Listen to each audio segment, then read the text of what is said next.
وښایئ چې موږ ته د پیغمبر علیه الصلاة والسلام دیدار مبارک یا زیارت مبارک په خوب کې را نصیب شي. بسم الله الرحمن الرحیم. السلام علیکم. په وایس آف قرآن چینل کې تاسو ته هرکلی وایم. قدرمنو اورېدونکو، نن راته یو قاري صاحب ناستی دی، وظیفې ورکوي خلکو له، خو چا کمنټ کړی و.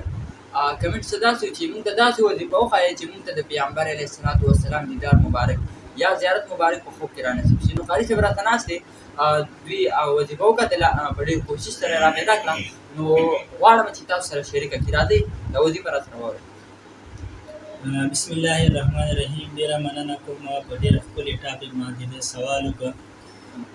وظیفه څه داسې ده چې د جمعې په شپه باندې چې کوم یو سړی 2 رکعته نفل وکړي او 2 رکعته نفل چې کوي په هغې اولني رکعت کې الحمد ووایي او الحمد نه وروستو 25 پیرې سورة الاخلاص ووایي.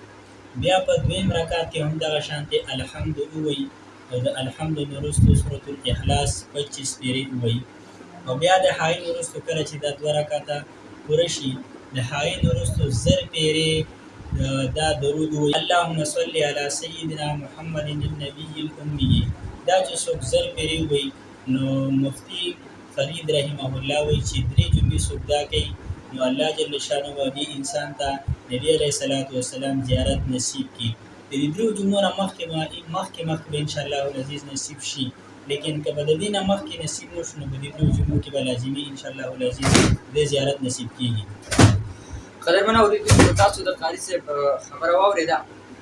نو انشاءالله 3 جمعو کې دننه به تاسو ته جناب رسول الله صلی الله علیه وسلم زیارت مبارک نصیب کېږي. او دا د هر مسلمان دا خواهش وي چې ما ته د پیغمبر اسلام زیارت مبارک نصیب شي، په خوب کې راته نصیب شي.